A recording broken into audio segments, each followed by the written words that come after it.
Tante, welcome back to Métis Minute, your source for Métis news in Region 7.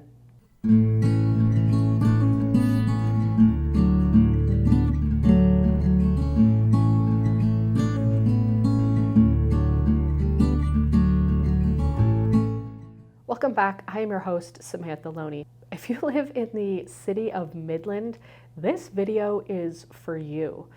We will be talking about two issues that were brought up at a recent city council meeting. One is going to be a safety report by the city of Midland, and then the second will be concerning bike lanes, specifically the safety of bikes on Yonge Street. We all know Yonge Street is one of the largest streets in the world. A lot of people take Yonge Street as a back road to avoid highways and larger roadways. This is a busy street, and some people are concerned about the safety for bikes in Midland. A lot of citizens are now choosing to use bikes instead of cars as a way to combat climate change. Since there are more bikes taking up space on roadways, municipalities are going to have to start seriously looking into how we create space for both bikes and cars, which is exactly what was brought up at the Midland City Council meeting. I'd like to introduce Mr. Van Doel and Mary Brodeur. They're here to provide a presentation on behalf of the Midland Active Transportation Committee regarding the Yonge Street bike lanes. Welcome.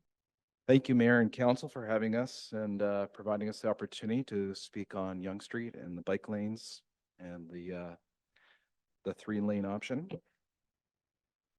I'm Herb Van Doel. I'm the chair of the Midland Active Transportation Advisory Committee, and this is Mary Brodeur. Next slide. About me, I'm a husband and father of 2 young children. We use Yonge to walk and bike and drive. We walk and bike to school, to Little Lake Park, to Nan's house, to stores, friends' houses, and more. Next slide. As a public health nurse in the chronic disease prevention program with the Simcoe-Muskoka District Health Unit, part of our work involves promoting physical activity and active transportation. In this work, we collaborate with community partners, schools, municipalities. I'm also the active school travel facilitator for Mondays Bay Public School and the lead on the On the Move committee for this school. Our work as the committee addresses travel related issues and encourages students to increase physical activity by walking and wheeling on their school journey. Next slide, please.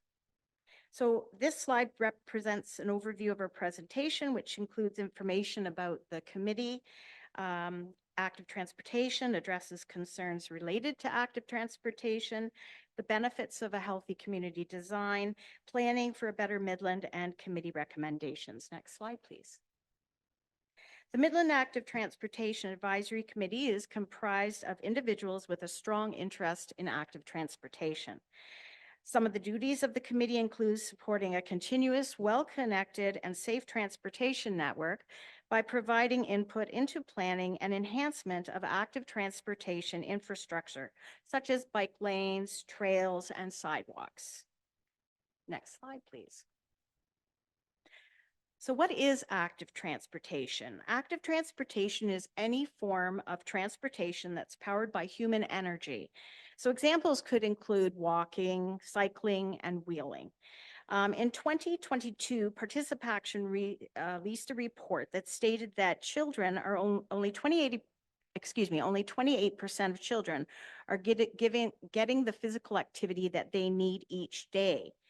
The similar participation report for adults the year previous indicated that only a little over a half of adults 18 to 16 are getting their weekly requirements of physical activity. Active transportation supports people in getting the physical activity that they need. The way the community is designed can impact your life in many ways, from the quality of the air you breathe to how physically active you are. Communities that plan for active transportation networks support people in getting the recommended physical activity that they need. Next slide, please. Benefits of active transportation. Building active transportation into your lifestyle increases physical activity, and in turn, there are numerous health benefits. It lowers the risk of developing chronic diseases, relieves tension and stress, and helps to build strong muscles and bones. Active transportation helps to also reduce traffic and increases road safety. Active transportation reduces air pollution and other negative environmental impacts. Next slide, please. So now we're going to go into addressing concerns. Next slide, please. Inactivity leads to poor health. Children generally, as I mentioned earlier, are not getting enough daily physical activity to support healthy growth and development. We can see this in rising rates of childhood obesity. Adults in general are also not getting enough physical activity, and we know that those adults that are inactive are at a greater risk for development of chronic diseases. Sprawling, car-dependent neighborhoods contribute to poor health. Communities that plan for cars and will get more cars. Communities that plan for pedestrians and cyclists will get more people walking and cycling. Next slide, please. Speeding on Yonge Street is already a concern for residents, particularly around the school at Mundy's Bay. During the 40-kilometer school zone times, a majority of the drivers, 65%, exceeded the speed limit during a 2022 traffic monitoring. Returning to the 4 lanes would likely increase that speed. Next slide. We know that speeding kills. Being hit by a car going 60 kilometers an hour means there's a survival rate of 0%.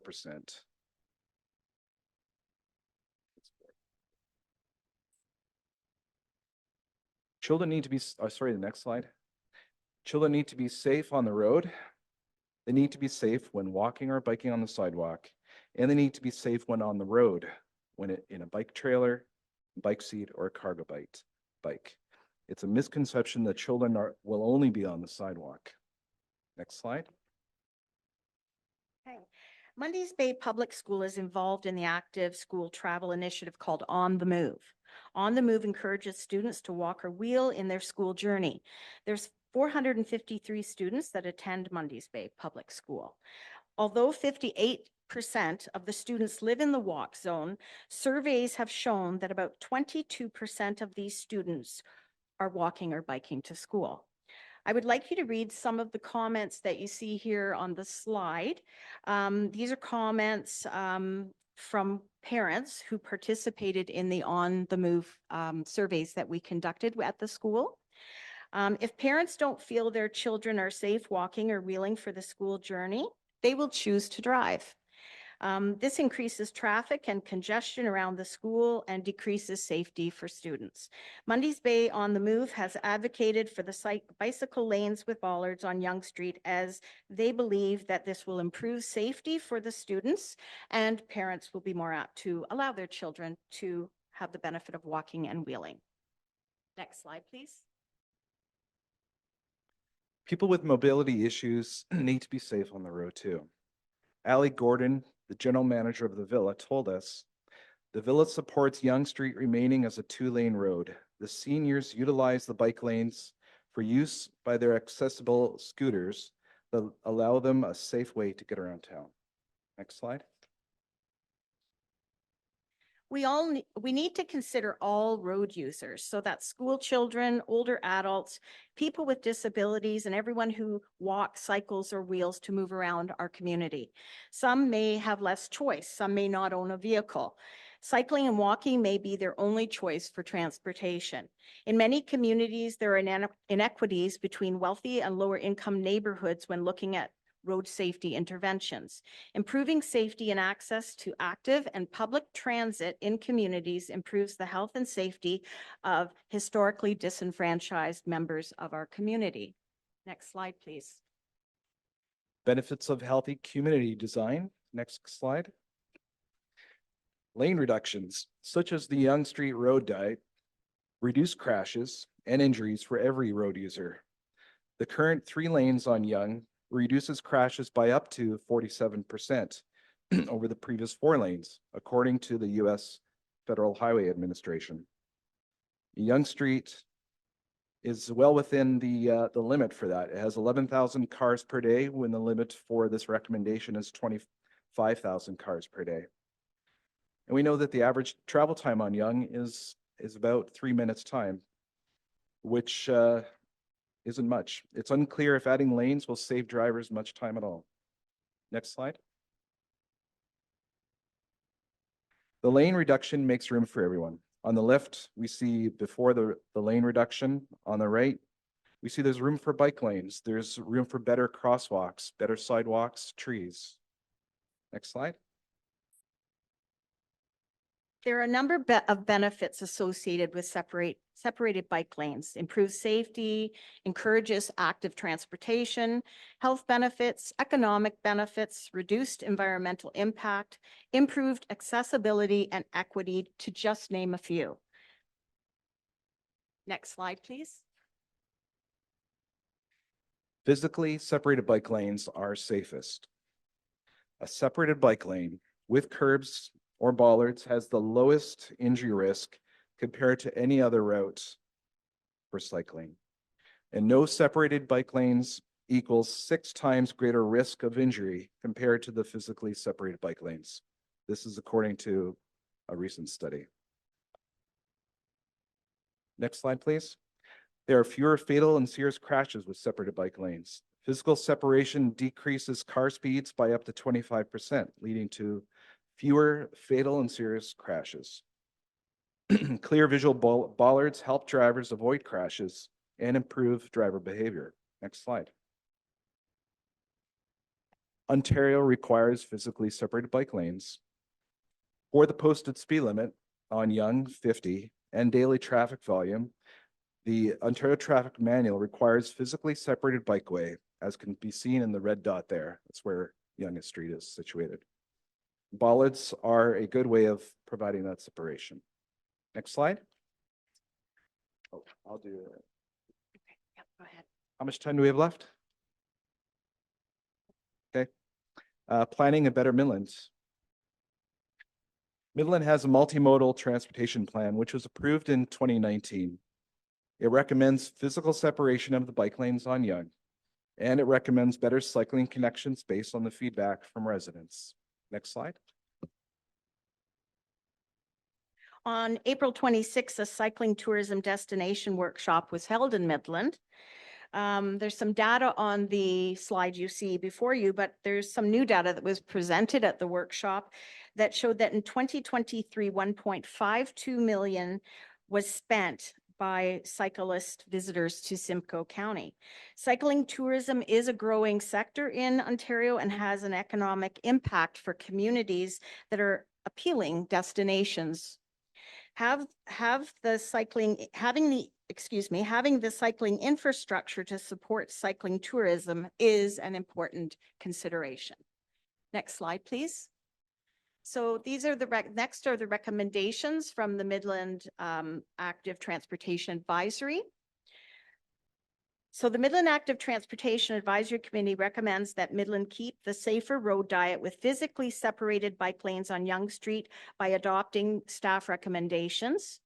We also would like to recommend that Midland continues to enhance the connected cycling and walking network throughout the town for a healthier and more sustainable future. Thank you very much, and we're happy to take your questions. Thank you for your presentation. I'd like to open the floor for questions. Mayor Gordon.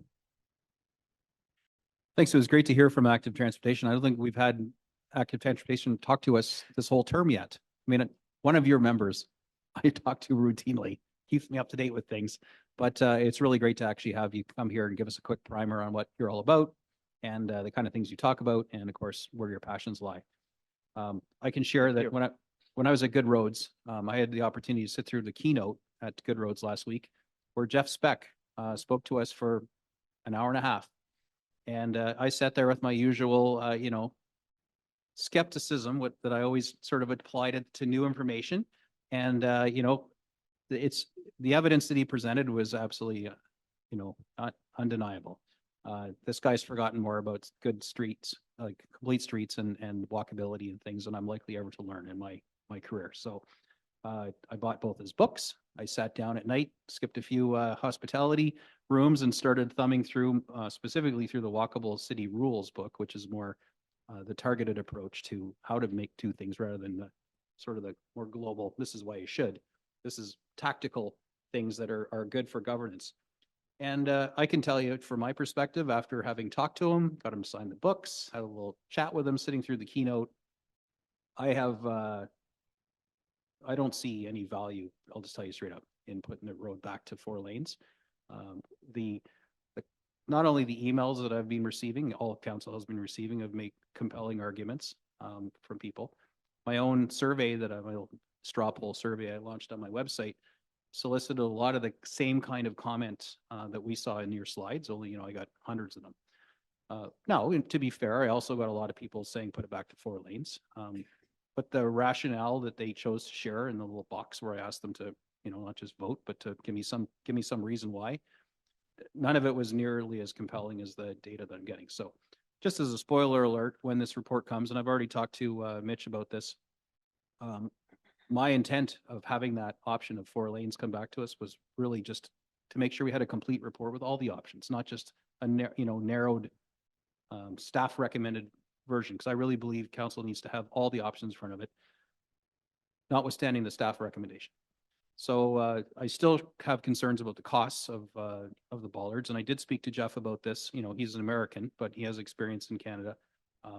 Clearly they're recommended, and I spoke to the vendor that I think Mitch got his bollard from, that he never got to pull out from under the desk to show us that night. But and we reviewed book 18 together, and their take on it as the vendor was that these, they're guidelines. They're not required. I know your slide says required. They make a lot of sense. It's just they cost a lot of money. So that's where I've been struggling, is really just focusing on what's the least impact on our community to put the street back after we dig it up, which is really where the notion of, hey, let's just put it back to the 4 lanes. That's the cheapest way, just paint, right? But I'm expecting sometime, in the next, probably maybe my next meeting, maybe that's a bit special, but we'll see. Maybe next meeting we'll get that report back with the 4-lane options, and also confirmation, or validation whether the bollards are actually, required, or if they're like just a really smart thing to do. I don't see them as fluff. I just, do we have to do it and spend that money on the capital and then the operational costs of removing them and putting them in every year? One of the other things that Jeff had mentioned to me, and I spent some time with him because he did change my my heart and mind on this, and this is why I'm sharing it with you, because you can bring it back to the committee, is that much like a bridge, you don't decide to build a bridge based on the number of people you see swimming across the river, right? So he really told me that bicycle lane infrastructure is much like the field of dreams, where you build it and they will come, and which is hard as somebody who's looking after the tax purse to go out on a whim and say, well, let's just bicycle lane everything, and more people will start to use it than we currently see. But he swears that that's what happens, and he knows he'd be doing this in large communities all over the place. So I appreciate this this presentation to us. I appreciate the passion that all the members of your committee clearly have, and the fact that this conversation that we've had thus far has raised a lot of awareness in the community, got people talking about it, scratching their heads and thinking about it, what's best for the community. When I hear the school, the health unit, and the villa, and blend that in with all the other comments that I got just by asking the question online, knowing that I'm not even reaching most of the community, it makes sense to me that our complete streets approach that's currently in our multimodal master plan is the right way to go. So now it's just about juxtaposing that with the cost of the ratepayer and what the recommendations are, from our team. If the team comes back and says, well, it's a guideline, but you're an idiot for not doing it, and the first person gets killed, they're going to hang us out to dry because you didn't follow the guidelines. That's a compelling argument too. So knowing full well that I'm the guy that, brought up the 4-lane thing, and I just wanted to understand again why I brought it up, and also let you know that my heart and mind around that being a seriously considerable option has changed a lot based on the feedback I'm getting from our residents. You've nailed it with your presentation and by talking to someone who has zero skin in the game, who arguably is the godfather of complete streets and walkability, and it's undeniable evidence. So I just want to let you know where I'm at. I'm not going to tell you how it's going to end up when we get that report, but I'm definitely leaning towards leaving the street the way it is right now, and then having to seriously consider the financial impact of bollards or no bollards. That's really where my heart is right now, and I wanted to share that with you at this opportunity. So thank you. Councillor Ball and then Councillor McDonald. Thank you. Thank you for coming. Your presentation was great. I know we've had many conversations about it. I have been able to attend the On the Move meeting, so I appreciate everyone else getting the chance to hear the concerns that I've heard. I'm still in favor of an additional sidewalk bike lane. There's many issues that I will bore the public with the bollards that I see, but that is for another day, another time. And I've already bored them with you enough. So I appreciate you coming, and thank you for all the information and the legitimate facts that are coming out of your research that you've done. I appreciate it. Councillor McDonald. Thank you. I was looking at the wrong chair to get my attention. Thank you, Deputy Mayor, and thank you very much for your presentation. I just want to share with my fellow councillors that the Active Transportation Committee is active. They're always thinking of wonderful things to do, so they will share more with that report. And all the details, like I thought you would miss something, but you haven't. Even bringing up the psychotourism impact, it certainly brought some highlights on how Midland can be attracting more tourists. But walkable city, when are we going to tell them that we want an escalator up Hugel Avenue? Anyway, thank you very much for your presentation. Norway has a escalator going up one of their city's steep roads. Very interesting. Thank you very much for your time today. Thank you. Do we have any other questions? Okay, I just want to take this opportunity to thank you as well. I appreciate all the phone calls, and I got many, and I was happy to hear from everybody as well as emails, because the more we're informed and the more, if you want something, you got to keep fighting for it, right? And you guys kept at it, and I'm really glad. I'm glad to have you here tonight, and I'm glad for all the information. So I do have, I think you can sit down, but I do have a motion rising from this. Thank you.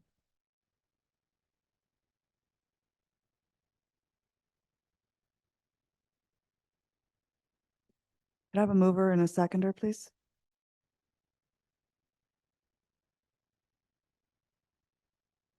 Hang on. I don't know. I'll tell you in a second.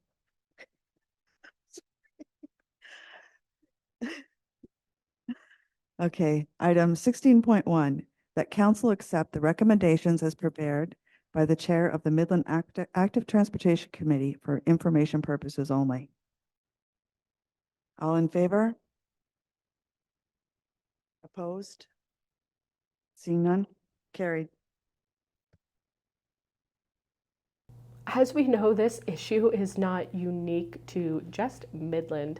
A lot of municipalities are having to rethink the designs of their roadways to be inclusive of bikes. So if you have a concern about the roadways in your city, please reach out to your city council to see how they can help make our roads safer. The second story for today's episode concerns the safety report that was brought up at the same city council meeting. We would like to provide you with that today because we know that a lot of Métis citizens live in the Midland area, and we want our citizens to feel safe. Now, this safety report was concerning the perspective of the fire department. So it's not going to include all safety concerns for citizens, just the concerns relating to the fire department. Okay, so now I'd like to introduce Ms. McDonough. She's here to represent the Community Risk Assessment on behalf of the Lumix Group. Thank you. Good evening. Let's see, see if that fixes it. Good evening, Mayor, Council, and staff. My name is Grace McDonough, and I am here from the Lumix Group this evening to present to you an overview of the community risk assessment that we completed. The document itself is quite lengthy. I think it's 90 some odd pages. So we're going to present a few slides tonight in order to give council a little bit of an overview of our findings. Next slide, please. Before I go any farther, I'd certainly like to thank the Fire Chief Renaud and his staff. We ask for a great deal of information. Community risk assessments are data-based, and we certainly asked. It was weeks, if not months, of information flowing from them to us. So we certainly appreciate all their efforts to provide us with the data that we needed. So a little background, community risk assessments. So there is an Ontario regulation that came into effect July 1st, 2019. And what that regulation does is it requires all municipalities that have fire departments to conduct a community risk assessment. And it must be done before July 1st, 2024. The CRA identifies and examines which threats a community is most likely to face. CRAs examine these threats from a fire services perspective. So it differs a little bit from your HIRA, your hazard identification and risk analysis, because it is, again, from a fire department perspective. That doesn't mean that some of the risks don't turn out to be the same risks that you may have identified already in your HIRA. They do provide information that municipalities can use to make the decisions about their fire protection services going forward. Next slide, please. We in the CRA must examine 9 mandatory profiles. So we look at your geographic profile, we look at your building stock, both by using Stats Canada data and MPAC data. We look at your critical infrastructure profiles, your demographics, the hazards that exist in your community. We look at your public safety response entities, community services, economic profile, and very importantly, past loss and event history profile. Next slide, please. So understanding the risks in the context of a CRA, risk is determined by evaluating a threat's likelihood and the threat's consequence levels.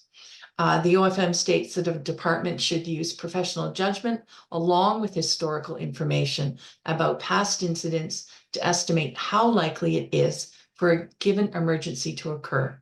The OFM defines consequences as potential losses or negative outcomes that result after an emergency occurs. So those are risks. Next slide, please. So the importance of identifying risks, it allows municipalities to understand which risks are most likely to occur locally and which are most likely to have serious consequences.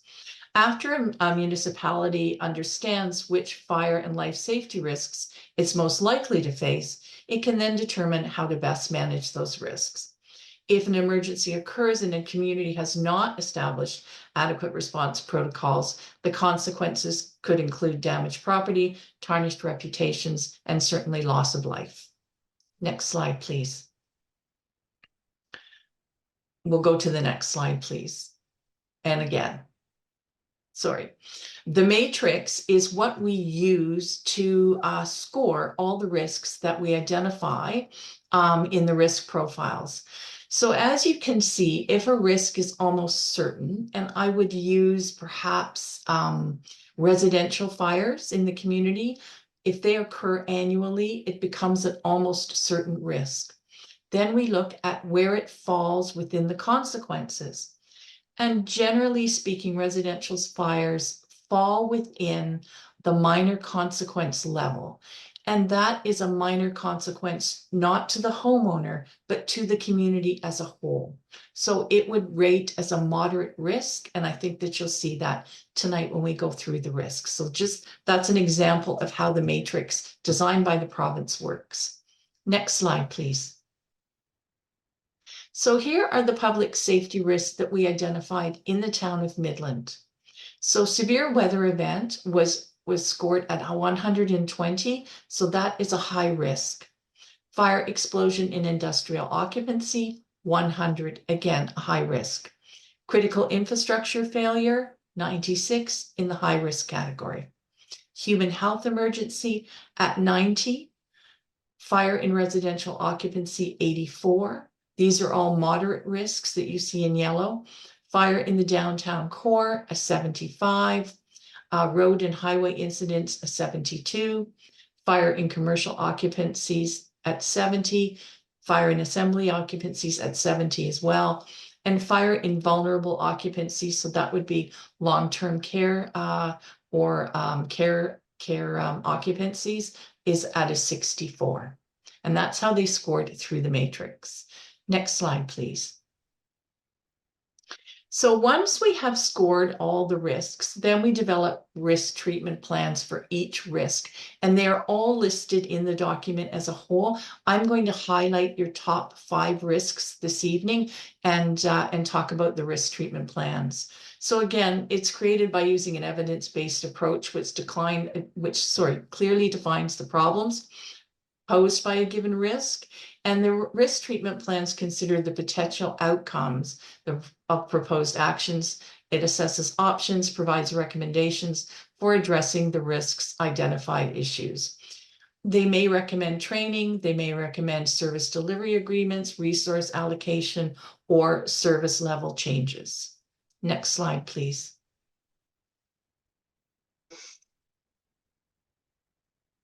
Each risk treatment plan for the Midlands Community Risk Assessment recommends at least one of the following risk treatment options. Avoid or eliminate the hazard. Mitigate, so reduce the likelihood or impact of that hazard. Accept, take no action. Transfer the risk to another party. Or share that risk with another party. And after reviewing the risk treatment plans, Midland Fire Department should develop and implement programs and services to mitigate each of the identified community risks. Next slide, please. And next slide, please. So number 1 was severe weather event. So the recommended treatment for this is to mitigate where possible. So continue providing public education about the importance of emergency preparedness, including what to do before, during, and after an emergency. You're going to share that with the applicable external partners to implement public education initiatives that teach residents about emergency preparedness. Financial implications. Implementing this risk treatment plan is not likely to cause immediate financial impact on the department's budget. Using non-municipally owned buildings and services, though, could have associated costs, and the creation of some public education materials may have associated costs. The timeline, the department should incorporate the strategies in this risk treatment plan into its regular operations. So that's risk number 1. Next slide, please. Next, risk number 2, fire in industrial occupancy. So the risk treatment plan for this is to mitigate. And the way to do that is to develop a fire prevention policy that outlines the specifics of the department's industrial occupancy inspections, including inspection type and the frequency of those inspections. Ensure the department has the time and resources needed to inspect industrial occupancies in Midland on a regular basis. Complete the pre-incident planning process for all industrial occupancies in Midland. Review the fire safety plans and material safety data sheets in the industrial occupancies in Midland. Implementing this could have some financial impact on the department's budget if the department is required to assign additional staff members, or those staff members are required to work more hours to conduct the inspections and complete the pre-incident planning process at the industrial occupancies. So the inspection process certainly takes some time, and in my experience, there's often a follow-up. So the inspector will go in, examine the life safety systems, examine the fire safety plans, examine the safety data sheets, and if everything is A-OK, they may not need to return, but quite often there has to be a follow-up inspection involved, and this certainly takes time and resources from the department. Just to give you a little background, Midland has just under 60 industrial buildings, and in the last 5 years, there has been 8 fires in industrial occupancies, and the dollar loss for those has been just over $1,600,000 in loss. So certainly the department should incorporate the strategies in this risk treatment plan into its regular operations. Next slide, please. Critical infrastructure failure. Critical infrastructure failure, the risk treatment plan for this is to mitigate, and it's to provide public education about the importance of having the 72-hour emergency kit and continue to offer the applicable services as required. It's important that Midland maintains the critical infrastructure that it has ownership and control over. And certainly they need to share this risk and work with the authorities who are responsible for maintaining the critical infrastructure not owned or maintained by Midland. Again, implementing the risk treatment plan is not likely to cause immediate financial impact on the department's budget. If there is a critical infrastructure failure, though, that affects any of the critical infrastructure owned by Midland, the town may incur significant repair costs. And critical infrastructure failure is something that all municipalities, all townships are certainly dealing with these days. And struggling to maintain critical infrastructure. More and more of that is being downloaded to municipalities. So it certainly is a struggle that I'm hearing everywhere I go, the cost of maintaining the critical infrastructure. So the department should incorporate these strategies into its regular operations. Number 4, next slide, please. Human health emergency. This was scoring very, very high everywhere when we started doing community risk assessments. So community risk assessments are based on the last 5 years. So it's still scoring as a risk. And as we know, COVID-19, for example, hasn't gone away. It's not having the same effect as it did when it was first first happened. But certainly we don't know what the next thing might be. So always, keeping this kind of in the back of our minds. So again, you mitigate this risk by monitoring for signs of human health emergencies in your community, follow the advice of the local health unit and the province of Ontario. Implementing this risk treatment plan is not likely to cause financial impact to the department's budget, unless, of course, we need to obtain PPE again, because that was certainly a large cost to all municipalities when the pandemic began. All of the PPE that had to be purchased. And again, the timeline would be to incorporate strategies into the regular operations. Next slide, please. So number 5 is fire in residential occupancy. So ensure the departments, you want to mitigate this by ensuring the department's smoke and CO alarm program has measurable targets and has records, and that you conduct regular reviews of the program to ensure the department is meeting its targets. Conduct regular inspections of select residential occupancies. So those would include multi-unit occupancies, mixed occupancies, so your main street where occupancies may be commercial on the bottom and have a residential on the top, hotels and motels.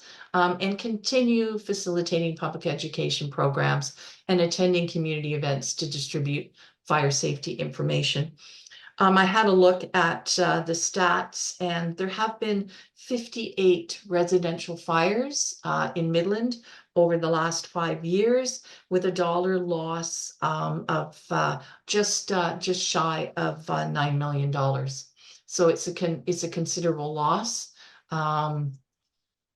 So financial implications, implementing this risk treatment plan certainly could have financial impacts on the department's budget if the department needs to assign additional staff members or requires them to work more hours to complete building inspections, deliver public education as part of their smoke and CO alarm program. The department will incur costs when it purchases the smoke and carbon monoxide alarms and batteries. However, the department can certainly consider invoicing residents for the cost of those alarms.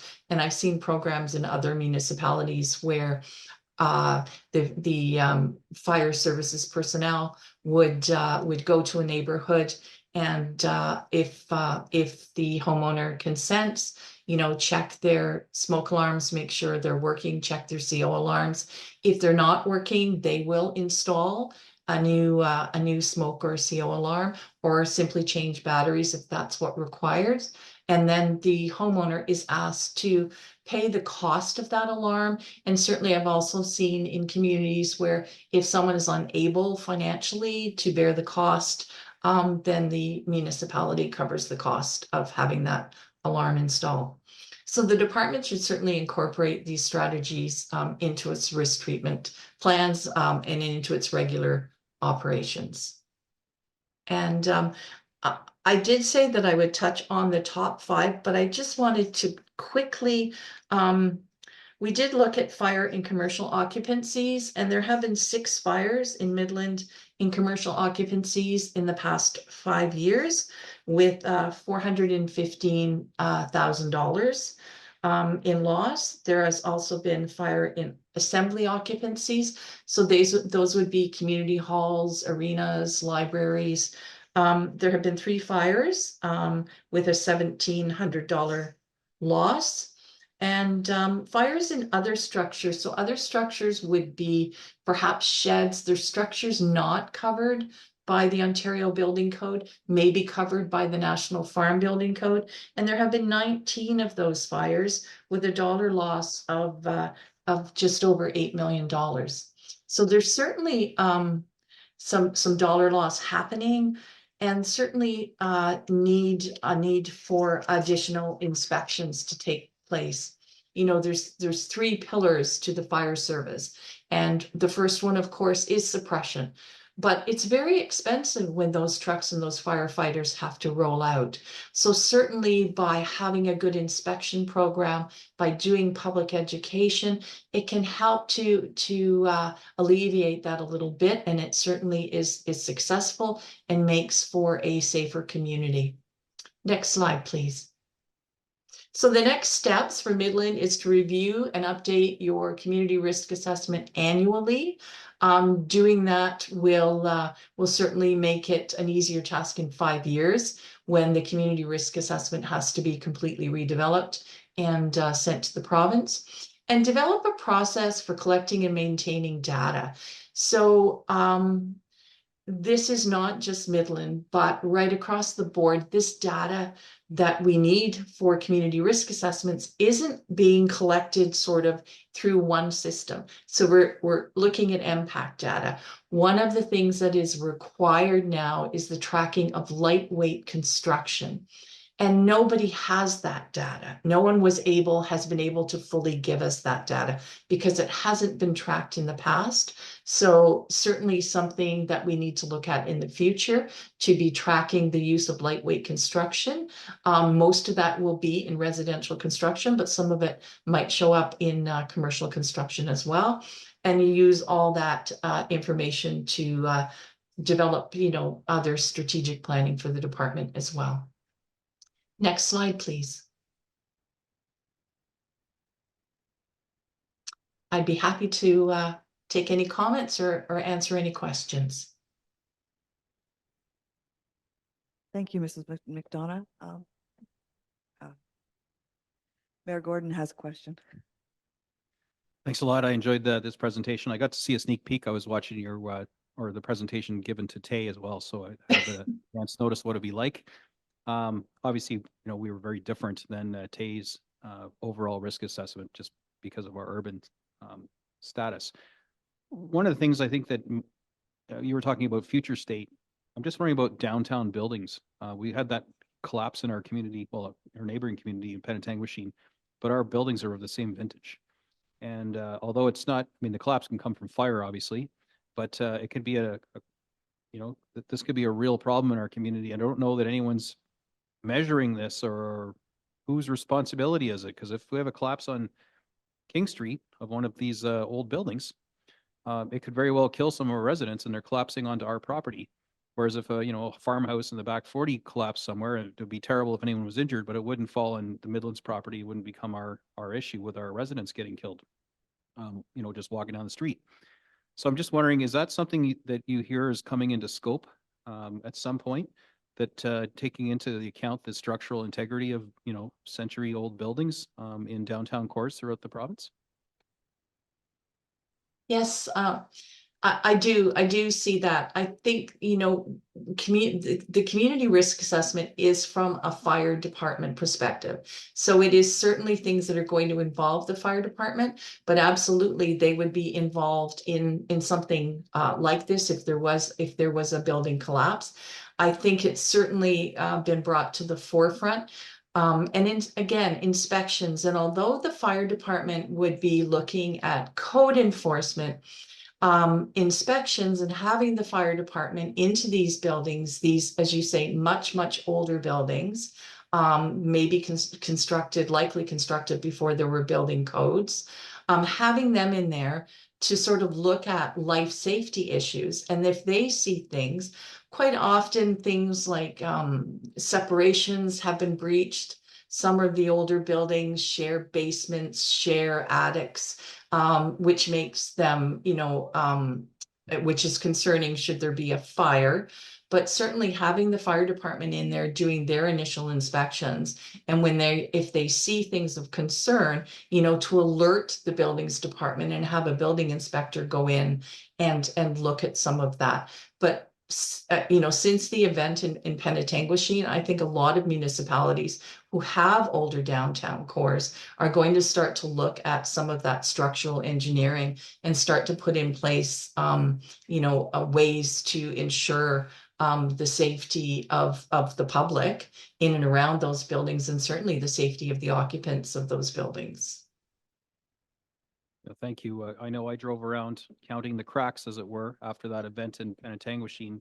But of course, cracks can just be superficial and don't necessarily speak to the integrity of the building. But from my untrained eye, I drove around our downtown, and some of the buildings I saw were, they had a lot of cracks, and some of them were rather large. But I'm led to believe that we don't have any real authority or jurisdiction to compel the building owners to have their buildings inspected for that. It's more between their insurer and their own risk profile that they choose to adopt. So thanks.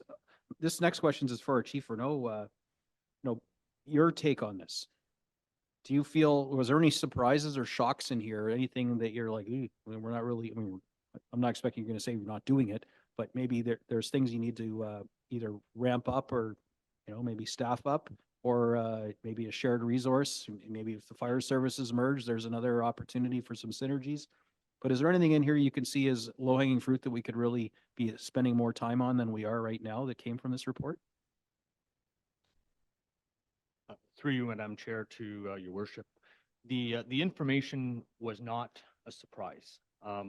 There's a lot of areas that we would love to be proactive in, but it comes down to what we can do in our municipality. Currently, we deal with complaint and request-based inspections.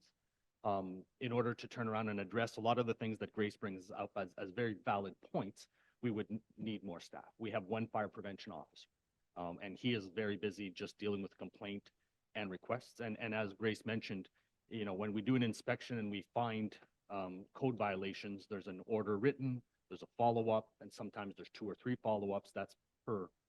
So it's very time consuming. To your point, when we look at the buildings, if there was a proactive approach where we can go in and investigate and try to limit the life safety hazards, we can also bring in, under our authority in the fire, to bring in the building department and other departments to address structural issues. But we have to get in there to be proactive, and we have to have that mandate and the staffing to do that.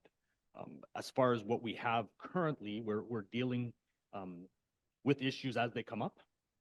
Ideally, you know, if we had all the resources, funds, and staffing, we would be more proactive and hopefully limit the results of these, you know, disastrous situations. But we're really not there at this point. Thank you. Councillor McDonald. Thank you, Deputy Mayor Prost. I have a question for the chief and a question for Ms. McDonough.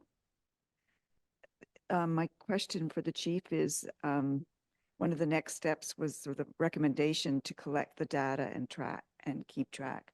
Are we going to implement that recommendation? Through you, Madam Chair, to Councillor, the information as Ms. McDonough has said has not been tracked thus far. We are working with the building department to see if we can start tracking that information. The problem is it's a multi-group approach to collect. So we're starting at zero, and you know, it's hard to go backwards. But we have a plan in place to turn around and address things moving forward, so that in the 5-year, when we do update our plan, we have that data. Thank you. And my other question is in regards to the addressing the critical infrastructure failure, the 17-hour emergency kit. We often hear about it, but I'm probably guilty not having one as I should. But our evacuation center in Midland has no generator on site. Should that be under a concern for the critical infrastructure failure? Through you, your worship, to the councillor. Absolutely. So there are certain things that you want to have in your EOC and certainly in your emergency evacuation center. And one of those things is emergency backup power. So it's certainly a recommendation that that would be one of the things that you could look at. I understand there is a mobile generator that could come to the community if needed, but I would have some concerns around the availability of that generator if there is a large-scale emergency, if your critical infrastructure is compromised, i.e. your roads, if things, you know, if your roads aren't passable. I would certainly have some concerns about that generator having to come from another community to assist. You?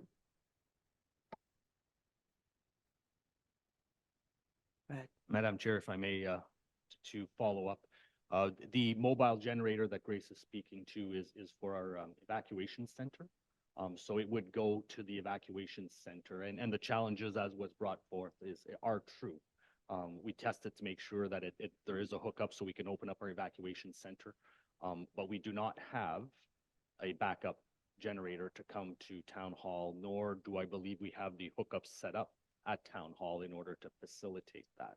So our backup to Midland, should Midland not be a suitable site, would be the Town of Penetanguishene EOC.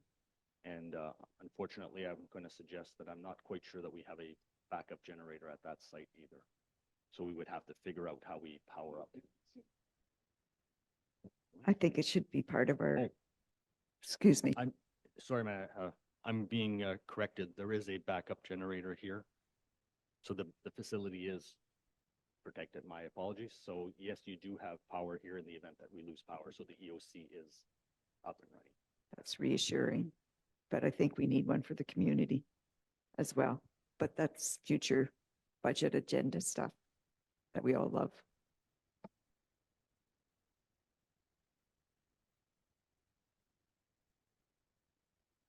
Councillor Metis. Thank you, Deputy Mayor Prost.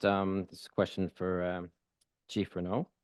In the risk assessment, the top 5, there was a couple of recommendations with the commercial, industrial, and the residential occupancy, with increased inspections for the industrial and plans, emergency plans, which would increase staff time, and there'd be a financial obligation there, possibly, and as well with the CO alarms and the program.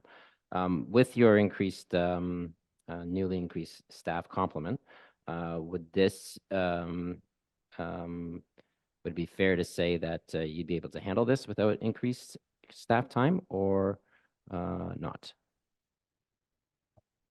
Through you, Madam Chair, to Councilor Metis, the increased staffing are on the suppression side for fire response, to decrease our response times to fire emergencies. When it comes to public education, definitely. We've started a pilot project in Penetanguishene, and I'm sure we're going to bring it here, where we do what we're calling a home safe home. It also has various names, Alarm for Life, where we go door to door and meet, greet, and educate people on the importance of having working smoke alarms, carbon monoxide alarms, evacuation plans. If you have extinguishers, make sure they're functional. Those are all projects that we can turn around and bring forward to address the education side of things. When it comes to inspections, you need to be certified and qualified to turn around and do that. And our firefighters that's not their area of expertise. So they would not be able to support that part of it. Truly, to do that, we need proper fire prevention inspectors and certified inspectors to do that. And currently we have one.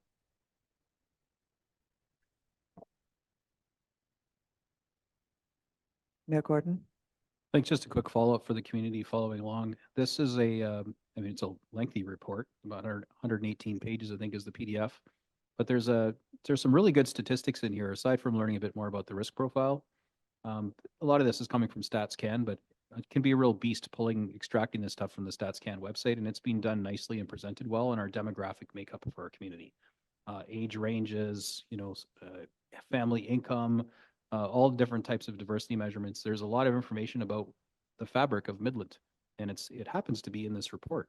So if you have any, interest in understanding a bit more about the demographics of this community, it's kind of a neat go-to spot. It's a little side bonus because it puts context around the risk, but it is a good read. So if anyone, I think it starts at page 46, I just pulled it up.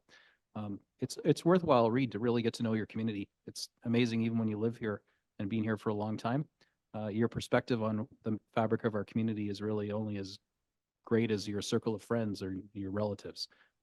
So I would recommend people have a look, start at page 46 and just learn a bit more about Midland and the makeup, and puts some of these recommendations and risks into context.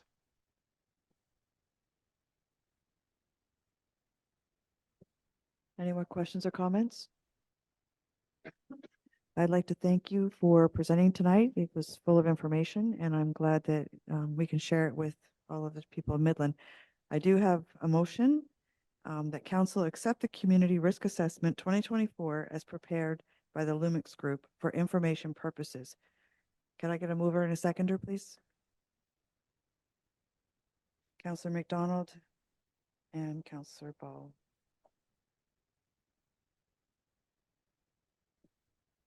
All those in favor? Any opposed? Carried.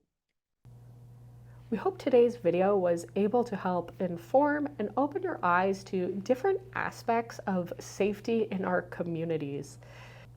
Merci for watching, and we'll see you down the river.